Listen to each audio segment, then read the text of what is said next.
Hello, के छ साथीहरू, तपाईँहरूको हालखबर? आज हामीहरू सब साथीभाइहरू भेटघाट भयो। त्यही भएर आज जाँदै हो हामीहरू घुम्न यतै कतै एम्स्टरड्याममा। अब कसको घरमा जाने त्यो कुरा थाहा छैन, अब प्लान बन्दै जान्छ। अहिले हामी कलेज जाँदैछु। कलेज बाहिर मेरो साथीको साइकल छ, फ्याट बाइक, त्यो लिने साइकल, अनि मेरो साथी जान्छ। आजको मेन कुरा के मलाई गर्न मन लाग्यो, आज जनकपुरमा आउनुभएको थियो हाम्रो प्रिय बालेन्द्र शाह दाई। प्रिय हो नि त भाइ, प्रिय हो नि त। प्रधानमन्त्री बन्न जाने मान्छे प्रिय हुँदैन? बालेन्द्र शाह भनेको सम्माननीय त नेपाली नागरिक हो भाइ, नेपाली नागरिक हो भने बालेन्द्र शाह प्रिय हुनुपर्छ, हरेक नेपालीको प्रिय हुनुपर्छ। देशमा अहिलेसम्म देशमा 25 वर्षसम्म अहिलेसम्म केही भएको छैन। अनि कोही मान्छे आउँदैछ भन्दैछ कि होइन म गरेर देखाउँछु भने एकचोटि चान्स दिनु पर्यो नि। हामीले एकचोटि चान्स दिनु पर्यो। 25 सालदेखि हामी त्यही बाटोमा छु। एकचोटि नयाँ बाटो पनि रोजौँ न। एकचोटि सबजना नेपाली जनता सभ्य भएर सब कुरा देखौँ एकचोटि। त्यही भएर सबजनाले एकचोटि के गर्नुपर्छ? जय घन्टी। अब घन्टी किनकि बुढोहरूले नेपालमा के बनाएछ? चुनाव लड्नलाई, प्रधानमन्त्रीको क्यान्डिडेट लड्नलाई पार्टीबाट नै नियुक्त हुनुपर्छ। तब त बालेन्द्र शाह लड्न सक्थ्यो होला, इन्डिपेन्डेन्ट क्याटेगोरीमा नि लड्न सक्थ्यो होला।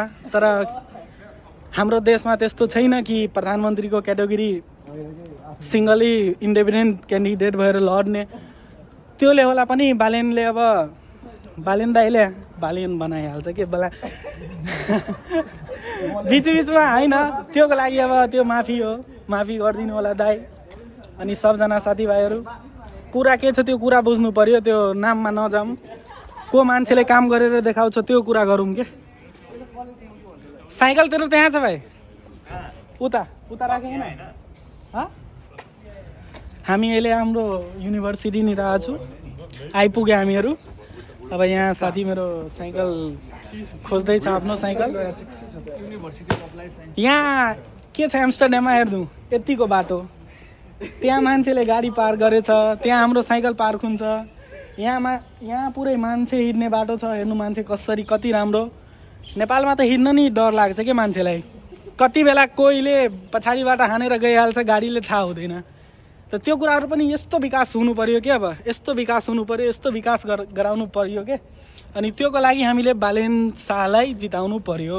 हामीले त्योको लागि एकचोटि घन्टीमा भोट हाल्नु पर्यो। सब नेपाली जनताले एकचोटि घन्टीमा भोट हाल्नु पर्यो।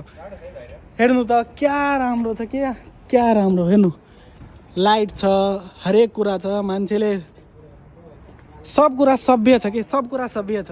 त त्यही सभ्य कुरा हामीले पनि बनाउनु पर्छ। यो कुनै भगवानले आएर गरेको कुरा होइन कि, यो सब मान्छेले बनाएको, यो सिस्टमाइज तरिकामा ल्याउनु पर्यो क्या। हामीले यो सिस्टमाइज तरिकामा ल्याउनु पर्यो। हेलो, यहाँ छ मेरो साथी। कस्तो सिस्टममा ल्याउनु पर्यो? सिस्टमाइज तरिकामा ल्याउनु पर्यो। त्योको लागि मात्र नेता बदलेर काम छैन, जनतालाई नि बदलिनु पर्छ, जनताले नि बुझ्नुपर्छ कुरा। त्यही हो कुरा। अब हामी जाँदै हो आफ्नो साथीलाई यहाँ साइकलमा छोडेर। यहाँ हेर्नु न, यहाँ हेर्नु सबजना, यहाँ साइकल हेर्नु त, लाग्छ कि बाइक छ पुरै, मोटरसाइकल गुड्ने जस्तो साइकल। यो साइकल छ कि टिपी बजाउनु पर्दैन।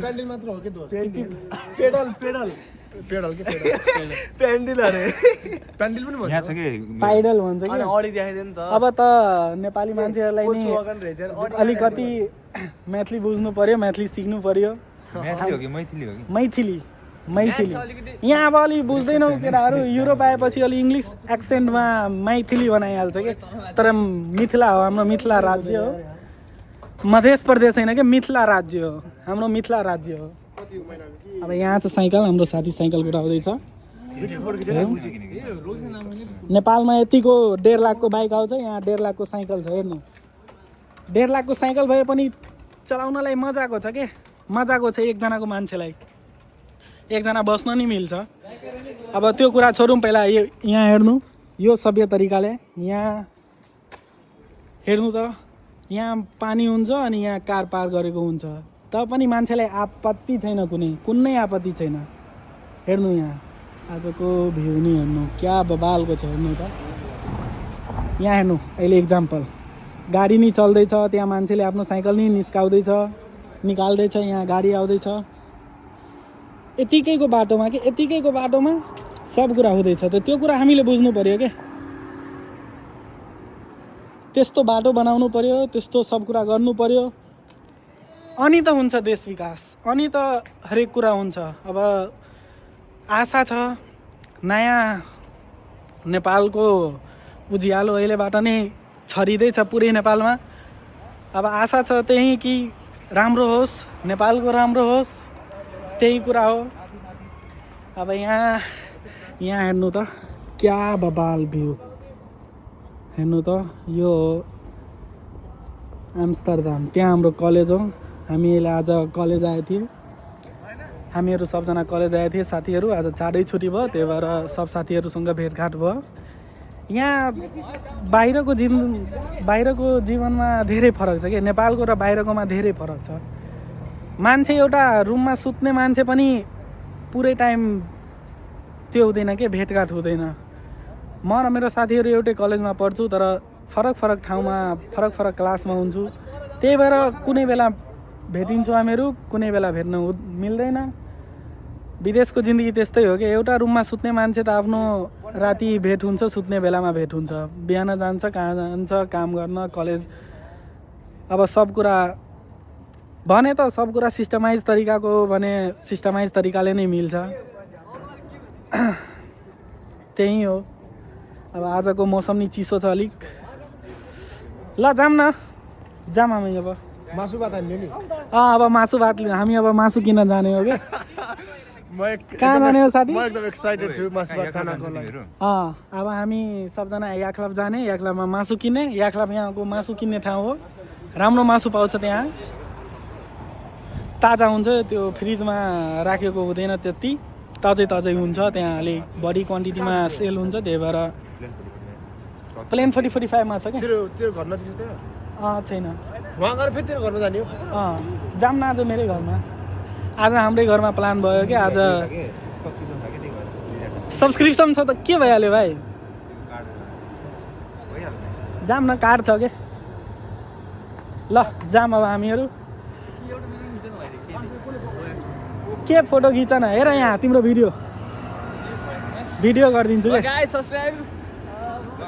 ल अब साथीभाइहरू सबजना अब ल बाई फोटो सुट भइरह ल बाई एकजना हाम्रो साथी अब जाँदै हो अब उसँग रातिमा भेट्ने हो हामीहरू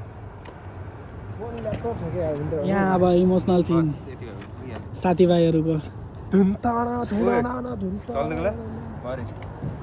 ल त्यसो भए जाम के फोटो खिच्दै हो अब जाने हामी अब मासु लिएपछि हामीहरू फेरि घरमा जाने घरमा बनाउने त्यसलाई पकाउने अनि त्यसपछि अगाडिको भिडियोहरू पनि गर्छु यहीमा हुन्छ तपाईँहरू देख्दै गर्नु अहिलेको लागि बाई अब हामी ट्राममा जान्छौँ बाई सायोनारा हामी अब ट्राममा जान्छौँ चढ्न ट्राम पनि देखाउला ट्राम पनि तपाईँलाई एकछिनमा हेराउँछु यहाँको के कस्तो हुन्छ ट्राम कसरी चढ्छ भनेर नेपालीले पनि हेर्नुपर्छ नि हामी नेपाली जनताले सबले यहाँको पानी खासै राम्रो हुँदैन तर कलर निलो नभए पनि एटलिस्ट त पनि एउटा पनि फोहोर छैन हेर्नु तपाईँहरू पानी कालो भए पनि पानी पुरै पोल्युटेड पानी छ के तब पनि यहाँ हेर्नु कि एउटा पनि फोहोर छैन के कति यहाँको मान्छेहरू सभ्य होला क्या त त्यही कुरा हो मात्र नेतालाई चेन्ज गरेर हुँदैन हामी नेपाली जनताले पनि परिवर्तन गर्नुपर्छ आफूमा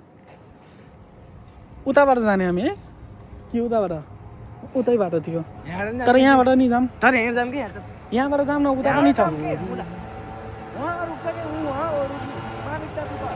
मानिक्सत्रा छैन क्या उता टाढा हुन्छ बरु यतै जाम यहाँ हेर्नु ल्यान्ड हुँदैन त त्यति बेला अलिक त्यो हुनुपर्छ हामीलाई केयरफुल हुनुपर्छ हिँड्नलाई बाटोमा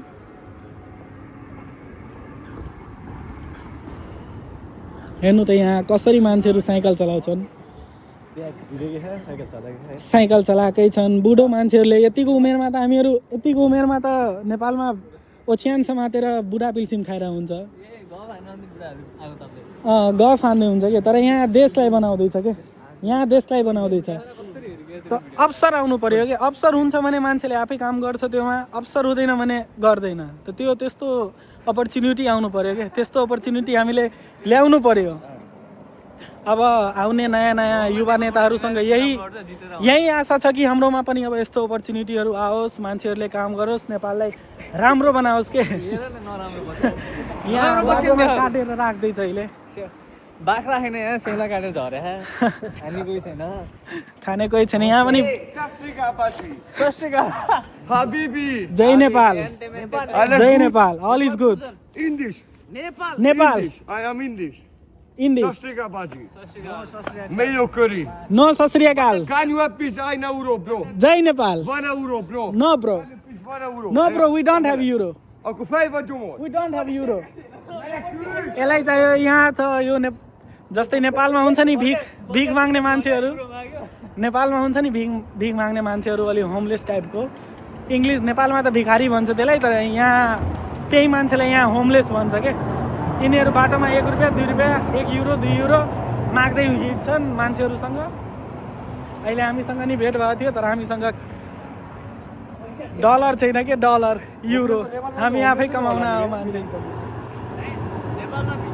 हेर्नु यहाँ ट्राम,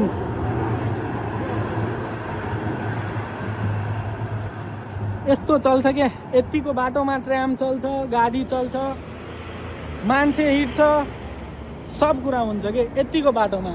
त यो तरिकाहरू हुनु पर्यो कि, यो तरिकाहरू ल्याउनु पर्यो। हेर्नु यहाँ साइकलको बाटो बेग्लै छ, अनि मान्छे हिँड्ने बाटो, कार हिँड्ने बाटो, अनि मान्छे हेर्नु कति सभ्य छ के। यहाँ गाडी आइरहेछ, हामीलाई पहिला आउन दियो, अनि त्यसपछि ऊ आफू आयो। त यो कुराहरू पनि यहाँको लास्ट राम्रो छ कि, लास्ट राम्रो यहाँको ट्राफिक सिस्टम। मान्छेलाई सबभन्दा प्रायोरिटी भनेको मान्छेलाई हो कि। यहाँ म भिडियोहरूमा नि भनिरहेको हुन्छु, यस्तो मान्छेले, नेपाली जनताले पनि यस्तो गाडी चलाउने मान्छेहरूले यस्तो मानेर हिँड्यो भने, सबको जीवनको बारेमा सोचेर हिँड्यो भने कोही मान्छे बाटोमा एक्सिडेन्ट हुँदैन कि, कोही मान्छेलाई कुनै टिफरले हानेर जाँदैन। अहिले लास्ट केसहरू म देखिरहेको हुन्छु, म फेसबुकमा नि देखिरहेको हुन्छु, आफ्नो मान्छेलाई ठोकर हानेर हिँडिदिन्छ। त्यस्तो होइन क्या, त्यो कुराहरू मान्छे हामी आफूलाई पनि सभ्य हुनु पर्यो। अहिलेको लागि यतिकै छ। सबजनालाई भन्न चाहन्छु, तपाईँहरू अलिक सपोर्ट गरिदिनु। अब अगाडिको भिडियोहरू नि म राख्छु, टाइम निकालेर म भिडियो राख्छु तपाईँहरूलाई। त्यही छ, र नयाँ चेन्ज, नयाँ नेपाल, जय नेपाल।